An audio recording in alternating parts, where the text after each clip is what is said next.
Hello दोस्तों, in this report and analysis में आपका स्वागत करते हैं। हम लेकर आए हैं डिफेंस सीरीज की कुछ लेटेस्ट अपडेट्स। पहले अपडेट के बारे में बात करें तो डीआरडीओ की गाइडेड पिनाका सिस्टम के लिए इंटरनेशनल इंटरेस्ट बढ़ रहा है, खासकर ईस्टर्न यूरोप में। जी हां दोस्तों, इंडिया की defence research and development organisation DRDO ने गाइडेड पिनाका सिस्टम डेवलप किया है, जो एक highly accurate artillery rocket system है और 90 किलोमीटर की रेंज रखता है। ये सिस्टम इंटरनेशनल इंटरेस्ट को अट्रैक्ट कर रहा है, खासकर ईस्टर्न यूरोपियन कंट्रीज में, जिसमें आर्मीनिया को पिनाका सिस्टम की सक्सेसफुल एक्सपोर्ट के बाद और भी इंटरेस्ट बढ़ गया है। पहले एक अनगाइडेड रॉकेट था, लेकिन अब इसे डीआरडीओ के अंडर एक लेबोरेटरी रिसर्च सेंटर इमारत आरसीआई के द्वारा डेवलप किए गए guidance navigation and control GNC kit से इंटीग्रेट करके एक हाई प्रेसिशन वेपन में बदल दिया गया है। गाइडेड पिनाका के एनहांस्ड रेंज और प्रेसिशन स्ट्राइक कैपेबिलिटी की वजह से ये उन कंट्रीज के लिए एक अट्रैक्टिव ऑप्शन बन गया है जो अपनी आर्टिलरी कैपेबिलिटीज को एनहांस करना चाहते हैं। इंडिया के बढ़ते हुए डिफेंस एक्सपोर्ट्स के साथ गाइडेड पिनाका सिस्टम जल्दी ही और भी कंट्रीज के आर्सेनल्स में अपनी जगह बना सकता है और ग्लोबल डिफेंस मार्केट में एक की प्लेयर की तरह अपनी पोजीशन सॉलिडिफाई कर सकता है।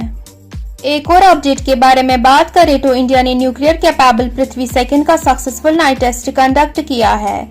जी हां दोस्तों, इंडिया ने अपने न्यूक्लियर कैपेबल पृथ्वी सेकंड बैलिस्टिक मिसाइल का एक सफल नाइट यूजर ट्रायल कंडक्ट किया। ये मिसाइल, जिसको defence research and development organisation DRDO द्वारा डेवलप किया गया है, 350 किलोमीटर तक के टारगेट्स को डिस्ट्रॉय करने के लिए डिजाइन किया गया है और इंडिया की न्यूक्लियर डिटरेंस स्ट्रेटजी में एक क्रूशियल रोल प्ले करता है। मिसाइल का परफॉर्मेंस वेरियस ऑपरेशनल कंडीशंस में टेस्ट किया गया और user training launch strategic forces command SFC द्वारा कंडक्ट किया गया। पृथ्वी सेकंड एक सिंगल स्टेज लिक्विड फ्यूएल्ड मिसाइल है, जिसमें प्रेसिशन टारगेटिंग के लिए एक सोफिस्टिकेटेड गाइडेंस सिस्टम है। इसका पेलोड कैपेसिटी 500 to 1000 किलोमीटर तक है और ये दोनों कन्वेंशनल और न्यूक्लियर वारहेड्स कैरी कर सकता है।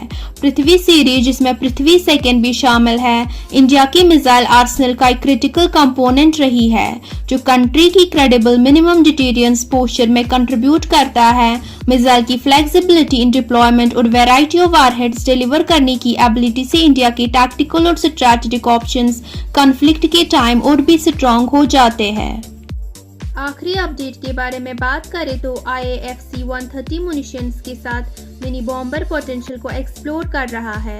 जी हां दोस्तों, इंडियन एयरफोर्स IAF अपने C-130J super Hercules military transport aircraft से लॉइटरिंग मुनिशंस यानी कामोकाजी ड्रोन्स का यूज एक्सप्लोर कर रहा है। ये टैक्टिकल इनोवेशन, जो ऑलरेडी यूएस एयरफोर्स द्वारा भी एक्सप्लोर किया जा रहा है, कई स्ट्रैटेजिक एडवांटेज ऑफर करता है, जैसे extended range, rapid response, minimised risk और कन्वर्ट ऑपरेशंस।